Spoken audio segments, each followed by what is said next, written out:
মূলত সেপ্টেম্বর মাসের 10 তারিখ ত্রিপুরার শিক্ষা দপ্তর একটা নোটিফিকেশনের মাধ্যমে জানিয়েছে যে আমাদের সরকারি স্কুলগুলোর মধ্যে স্ট্যান্ডার্ডাইজড ইউনিফর্ম অর্থাৎ প্রত্যেকটা সরকারি স্কুলে একই ধরনের পোশাক সেখানে বাধ্যতামূলক করা হয়েছে। সেই জায়গায় আমরা ত্রিপুরা প্রদেশ NSY এখানে এই সিদ্ধান্তের তীব্র নিন্দা এবং ধিক্কার জানাই। কেন আমরা তীব্র নিন্দা এবং ধিক্কার জানাই? কারণ আপনারা জানেন এই যে স্ট্যান্ডার্ডাইজড ইউনিফর্ম কিংবা একই পোশাক সমস্ত স্কুলের মধ্যে এই যে সিদ্ধান্ত, সেটা একটা তুগলুকি সিদ্ধান্ত। এই সিদ্ধান্তের মধ্য দিয়ে আমাদের রাজ্যের বহু প্রাচীন স্কুল আছে যেগুলো তাদের ট্রেডিশনাল আইডেন্টিটি হারিয়ে ফেলবে।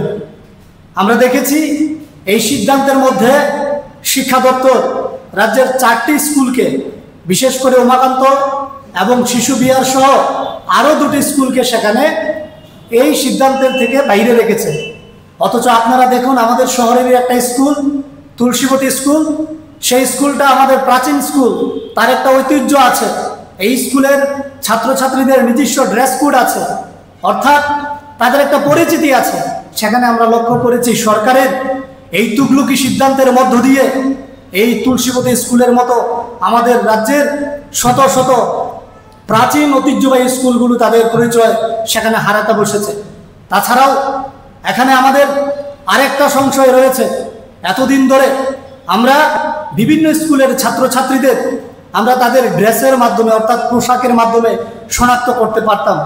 কেউ যদি স্কুল চলাকালীন অবস্থায় কোনো কাজে, বিশেষ করে পড়াশোনার বাইরে অন্য কাজে যদি যুক্ত থাকতো, পোশাক পরা অবস্থায় রাজ্যের মানুষ, অভিভাবক মহল আমরা শনাক্ত করতে পারতাম তারা কোন স্কুলের ছাত্র, তাদের অভিভাবকদের যোগাযোগ করতে পারতাম অভিভাবকদের সঙ্গে।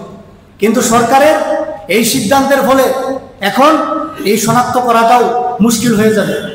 এই সিদ্ধান্ত সরকার কেন নিল? হঠাৎ করে সরকার এই যে শিক্ষাবর্ষ চলছে তার 6 মাস অতিক্রান্ত হয়েছে, এর মধ্যে সরকারের এই সিদ্ধান্ত কেন? আমরা NSY স্পষ্টত এখানে জানান দিতে চাই যে সরকার এখানে দুর্নীতিতে নিমজ্জিত হয়েছে। আমাদের স্কুল শিক্ষামন্ত্রী যিনি বর্তমান মুখ্যমন্ত্রী, ওনার নাকের ডয়ায় আমরা দেখেছি বিদ্যালয়গুলোর মধ্যে কিভাবে বিদ্যালয় যে বিভাগ আছে সে বিভাগের কর্মচারীরা সেই উপর মহল থেকে নিচ মহল পর্যন্ত কিভাবে দুর্নীতিতে তারা ডুবে গেছে। এটাও একটা দুর্নীতি, একটা প্রয়াস।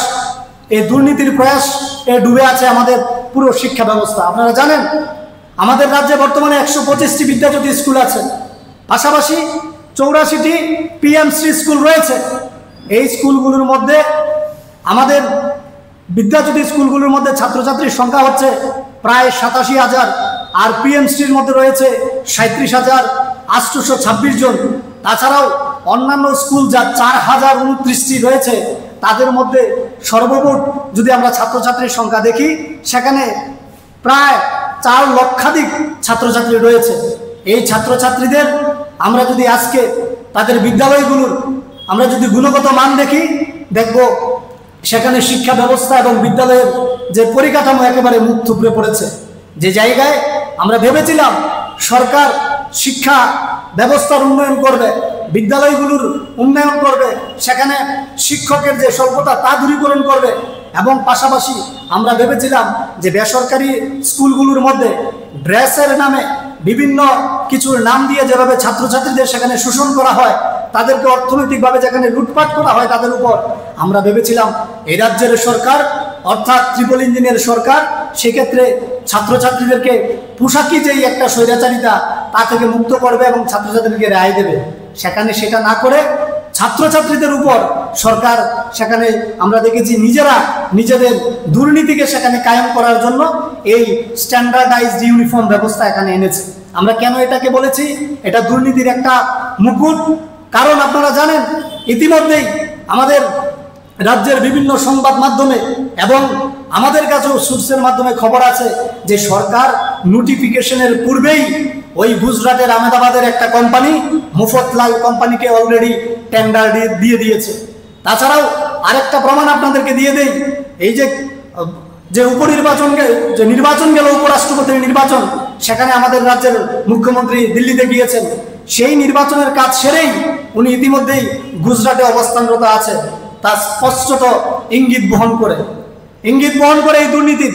আপনারা জানেন এই সরকার চাইছে আমাদের রাজ্যের স্কুলগুলোর ট্রেডিশনাল যে আইডেন্টিটি তাকে একেবারে নস্যাৎ করে দেওয়ার জন্য বিদ্যাজ্যোতি প্রকল্পের নাম দিয়ে বছরে এবং মাসিকভাবে ছাত্রছাত্রীদেরকে সেখানে লুটা হচ্ছে।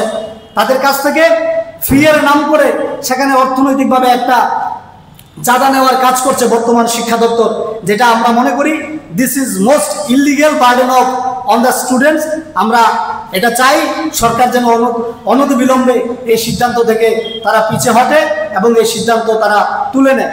আপনারা জানেন আমাদের রাজ্যের ইতিমধ্যেই উচ্চ শিক্ষা ব্যবস্থা বলুন কিংবা সরকারি শিক্ষা ব্যবস্থা বলুন একেবারে মুখ থুবড়ে পড়েছে। আমরা যেখানে সরকারের একটা মৌলিক কর্তব্যের মধ্যে পড়ে সেই রাষ্ট্রের শিক্ষা ব্যবস্থাকে কিভাবে প্রসারিত করা যায়, অথচ বিজেপির শাসনে আমরা লক্ষ্য করে আসছি বিজেপি চাইছে এই রাজ্যের এবং এই দেশের শিক্ষা ব্যবস্থাকে কিভাবে সংকুচিত করা যায়। স্কুল বন্ধ থেকে শুরু করে সেখানে আমরা দেখেছি এই স্ট্যান্ডার্ডাইজড ইউনিফর্মের নাম দিয়ে ছাত্রছাত্রীদের উপর লুট করা হচ্ছে। সেই জায়গায় আমরা ত্রিপুরা প্রদেশ NSY এবং যুব কংগ্রেসের পক্ষ থেকে যারা জেন জি এবং জেন আলফা আছে, বিশেষ করে ছাত্র যুব সমাজ, আমরা তাদের কাছে আহ্বান রাখতে চাই সরকারের এই তুগলুকি সিদ্ধান্তের বিরুদ্ধে আপনারা আমাদের পাশে থাকুন। আমরা এই সরকারের তুগলুকি সিদ্ধান্তের বিরুদ্ধে আমরা রাস্তায় নামবো, আমরা আন্দোলন গড়ে তুলব এবং সরকারকে বাধ্য করব এই দুর্নীতিগ্রস্ত যে সিদ্ধান্ত সেই সিদ্ধান্ত থেকে সরে আসতে। আরেকটা কথা মনে রাখবেন, এই যে একটা কোটি কোটি টাকার দুর্নীতি, অর্থাৎ আপনারা যদি হিসাব যুক্ত করেন তাহলে বছরে প্রায় 50 কোটি টাকার দুর্নীতি। এই বছরে 50 কোটি টাকা যেটা একটা বহিরাজ্যের কোম্পানিকে বরাদ দেওয়া হয়েছে, তার থেকে কারা বঞ্চিত হলো? আমার রাজ্যের ছোট ছোট যারা ব্যবসায়ী আছেন, কাপড় ব্যবসায়ী, যারা দর্জি আছেন, যারা ড্রেস সেলাই করে তাদের জীবন জীবিকা নির্বাহ করেন, আমাদের রাজ্যের ছোট ছোট ব্যবসায়ীরা, আমাদের রাজ্যের দর্জি শ্রেণীর মানুষেরা, আমাদের রাজ্যের যারা ব্যবসায়িক লোক আছে তারাও বঞ্চিত হয়েছে। কারণ সরকার আমাদের রাজ্যের মানুষকে বঞ্চিত করে ওই গুজরাটের ব্যবসায়ীদেরকে সেখানে আরো বেশি স্ফীত করার প্রচেষ্টা করছে। তার বিরুদ্ধে আমরা রাস্তায় নামবো। ত্রিপুরা প্রদেশ NSY এর তীব্র বিরোধিতা করছে, যুব কংগ্রেসের তীব্র বিরোধিতা করছে। আগামী কিছুদিনের মধ্যেই আমরা রাজপথে নেমে সরকারের এই হঠকারী সিদ্ধান্তের বিরুদ্ধে আমরা অবশ্যই আন্দোলন গড়ে তুলব, এই রাজ্যের সকল অংশের ছাত্র সমাজকে পাশে রেখে।